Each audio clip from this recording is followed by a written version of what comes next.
Salut tout le monde, c'est Nelson à l'antenne pour Micro-Télibre. Aujourd'hui, nous allons parler du tirage de groupe pour la Coupe du Monde de la FIFA en Amérique du Nord 2026. Nous allons revisiter ensemble de quel groupe feront partie vos équipes préférées et selon vous, quel groupe serait le groupe de la mort pour cette édition et ainsi, quel groupe selon vous ou quelle équipe aurait le groupe le plus facile. Alors, nous regardons tout ça immédiatement.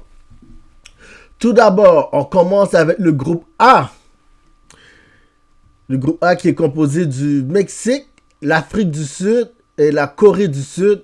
Et aussi, nous attendons pour un barragiste européen. C'est un groupe, moi je dirais c'est un groupe assez équilibré parce que dans ce groupe, il y a le Mexique. Puis le Mexique, ils vont jouer la majorité de leurs matchs à domicile. Parce que vous savez que ils ont été vraiment chanceux pour un moment pour le tirage. Puis aussi, vu que l'édition 2026 pour le mondial aura lieu au Canada, aux États-Unis et au Mexique. C'est les trois pays hôtesses pour cette Coupe du Monde.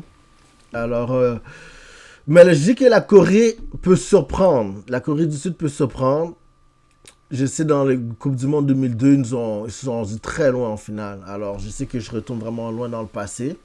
Et pour ceux de l'Afrique du Sud, puis l'Afrique du Sud, ils peuvent aussi surprendre parce que c'est une équipe qu'on ne s'attend pas. Comme les équipes, on n'a pas grosse attente envers eux. C'est eux qui sont comme, OK, ils peuvent quand même nous surprendre parce qu'ils jouent sans pression, disons. Quand ils les affrontent, c'est plus vous qui aurez la pression que, hey, tu vas pas perdre contre l'Afrique du Sud, hein? Dans ces moments-là, ces équipes-là peuvent surprendre. Passons au groupe B qui est composé du Canada. On attend un barragiste européen encore. Après, il y a le Qatar et la Suisse. La Suisse, c'est une équipe solide, honnêtement. Ils ont un bon attaquant. Le Canada devrait être discipliné, surtout défensivement. Je sais que le Canada, ils avaient affronté l'Argentine, puis la deuxième fois, ils ont affronté l'Argentine à 2 reprises, puis la deuxième fois, c'est plus serré. Puis aussi, l'avantage du Canada, ils jouent aussi comme dans un terrain à domicile, alors vu qu'ils vont jouer au Canada, ça peut aussi changer l'énergie du groupe. Puis on attend aussi pour le prochain groupe la prochaine équipe qui va être élire, qui a été sélectionnée pour rejoindre le groupe B.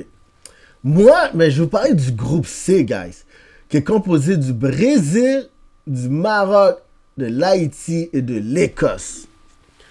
Ok.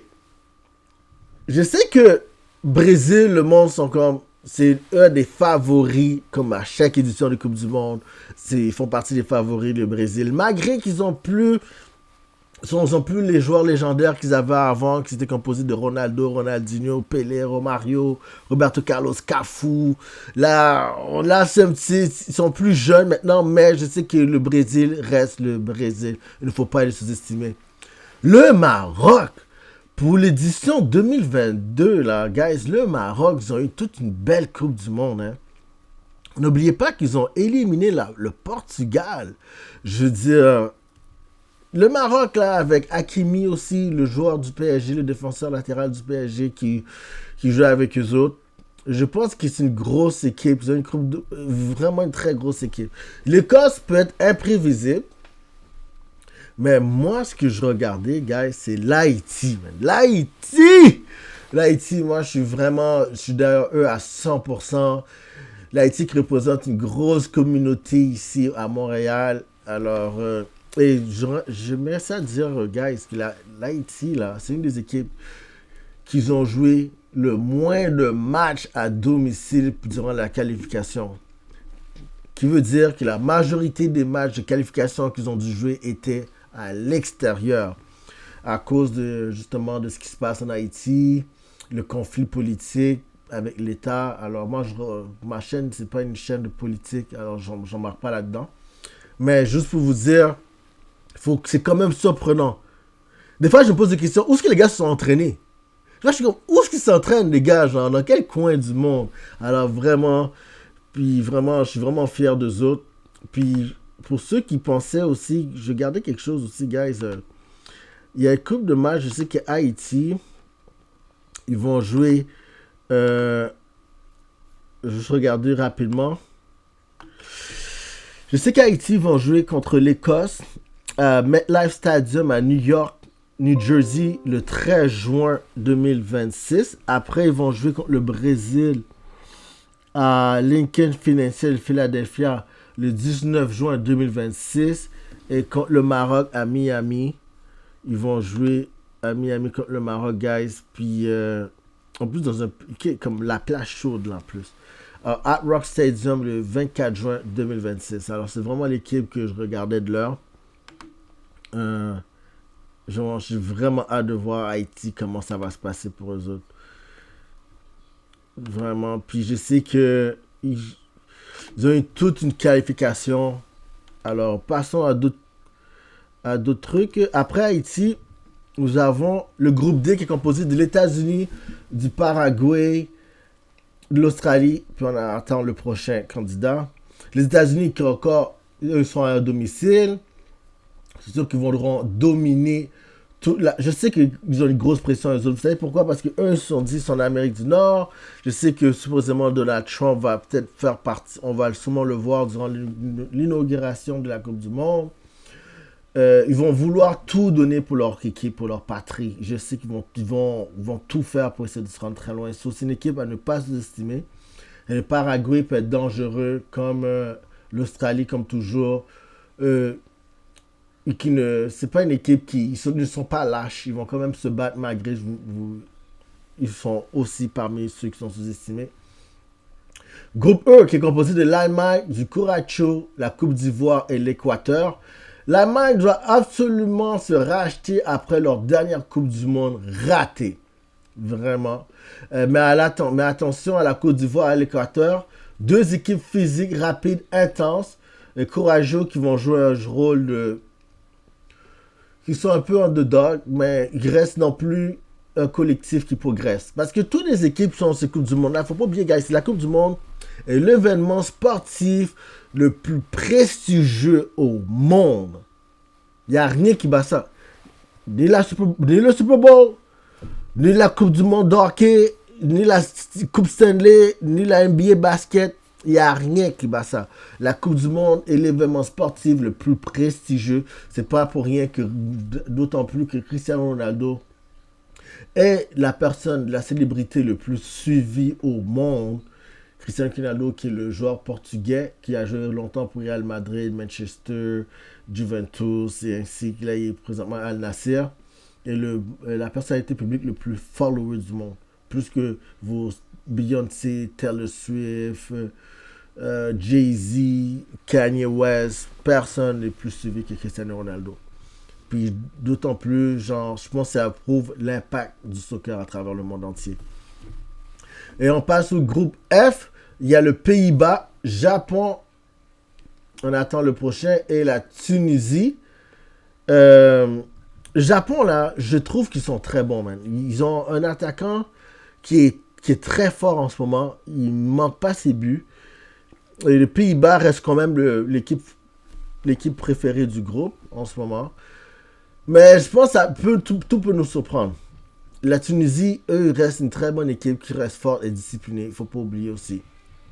Groupe G, Belgique, qui est composé du Belgique, l'Égypte, l'Iran et la Nouvelle-Zélande. Le Belgique n'est plus aussi dominant qu'avant, mais n'empêche qu'il reste quand même un favori durant la Coupe du Monde. Vous avez aussi l'Égypte avec Mohamed Salah. Lui, il a toute une menace. C'est un attaquant rapide. C'est sûr que son talent va contribuer au succès de l'Égypte durant la Coupe du Monde. L'Iran reste aussi solide tactiquement. Et la Nouvelle-Zélande, ils vont devoir mettre du cœur pour emporter des matchs durant la Coupe du Monde. Groupe H, l'Espagne, Cap-Vert, Arabie Saoudite, Uruguay. L'Espagne qui est clairement l'un des équipes favoris du tournoi. Et ensuite, nous avons l'Uruguay qui ne serait pas facile à jouer. Cap-Vert qui reste une belle histoire durant le tournoi aussi. Pour leur qualification, ils ne l'ont pas eu facile. Groupe I, la France qui est composée de la France, Sénégal, on attend le prochain, et de la Norvège. Mbappé est en train de faire des records présentement à Real Madrid. Puis Mbappé, c'est un des joueurs que... Il y a des joueurs qui sont juste bons en sélection, il y a des joueurs qui sont juste bons en Coupe du Monde. Coupe du Monde, puis il y a des joueurs qui sont juste bons aussi en club. Mais lui, Mbappé, il est bon dans tous les trois. Il est dans la sélection, en l'Euro, en Coupe du Monde, en Real Madrid, il performe. Je sais que ce n'est pas le cas pour certains joueurs, comme je ne vous cacherai pas, Pogba. Pogba à Manchester, on le voit pas beaucoup. En club, ok, il est assez moyen. Mais en Coupe du Monde, il faisait partie de ceux qui se démontraient en Coupe du Monde. Comme, Pogba est très fort finalement. So, il y a des joueurs de même. Mais lui, la France qui reste un des plus grands favoris de la Coupe du Monde. Ok. Après, il y a le Sénégal qui est aussi une équipe qui monte en puissance. La Norvège qui font leur arrivée en forme avec Erling Haaland, l'attaquant de Manchester City, un des meilleurs poachers, un attaquant de surface du monde en ce moment. Lui est très bon, c'est avec beaucoup de finition à ne pas manquer. Groupe J qui est composé de l'Argentine, l'Algérie, l'Autriche et la Jordanie. L'Argentine reste encore un des plus grands favoris de la Coupe du Monde. Encore Messi, qui est accompagné de Messi, qui joue encore leur capitaine, qui va jouer un rôle symbolique. Puis c'est eux qui ont reporté la dernière édition 2022 de la Coupe du Monde au Qatar. Alors, Argentine à ne pas manquer. Par contre, je sais qu'ils vont manquer Di Maria. Di Maria ne jouera pas. Il a pris sa retraite en Coupe du Monde. Mais n'empêche qu'il reste qu'il y a Messi. Il y a Di Maria a pris sa retraite pour l'équipe nationale. Puis dans le groupe, il y a aussi l'Algérie, il ne faut pas leur surprendre. L'Algérie, là, il reste une équipe très forte dans l'Afrique du Nord. Là, il ne faut pas en manquer, là. Ok, la Jordanie, puis l'Autriche. Bon, ok, on va passer à autre chose, guys. Groupe K, qui est composé du Portugal, on attend le prochain, Ouzbékistan et la Colombie, Portugal, toujours à Cristiano Ronaldo. On s'attend à voir c'est quoi son niveau, disons qui risque d'être sa dernière Coupe du Monde. Je sais qu'il y a beaucoup de rumeurs en ce moment qui suggéraient au coach Martinez de pas faire jouer Cristiano, je ne sais pas pourquoi. Selon eux, l'équipe serait meilleure sans Cristiano. Mais moi, je crois un joueur comme Cristiano Ronaldo, quand tu le vois sous le terrain, il emmène un leadership. Il emmène un envoûtement que les joueurs veulent se battre pour ce joueur. Je pense que son leadership et son expérience peut contribuer au succès du Portugal durant la Coupe du Monde. Après, groupe A, il y a l'Angleterre, Croatie, Ghana et Panama. L'Angleterre qui reste encore une forte équipe à surveiller. Et la Croatie, ils se sont rendus tellement loin dans une Coupe du Monde. Je me souviens ici, tout le monde, ils peuvent encore nous surprendre comme ils l'ont fait. Le Ghana aussi peuvent également nous surprendre. Et le Panama qui aura un rôle difficile à jouer car ils vont essayer de tout faire pour voler des points. Ce qui conclut mon vlog sur la Coupe du Monde 2026. Je vais suivre cette Coupe du Monde de très près et sortir des blogs régulièrement pour vous tenir au courant des enjeux, des équipes. J'ai très hâte de voir comment ça va être, guys. J'ai une couple de questions pour vous. Juste savoir, est-ce que vous allez tenter d'aller regarder un match de la Coupe du Monde 2026? Si oui, lesquels? Quelles sont vos équipes favorites de cette Coupe du Monde? L'équipe la plus dangereuse pour vous? Quelle serait, selon vous, l'équipe surprise qui va ressortir de cette Coupe du Monde? Moi, je crois que ça va être l'Haïti, guys. Je crois que Haïti peut se rendre très loin. Et aussi, selon vous, quelle équipe a le parcours dans tout le groupe que je vous ai montré? Quelle équipe, selon vous, a le groupe le plus facile? Ok? Alors, c'est tout pour moi. Merci de m'avoir écouté. C'était Nelson à l'antenne pour Micro Télé. Prenez soin de vous, guys. Peace.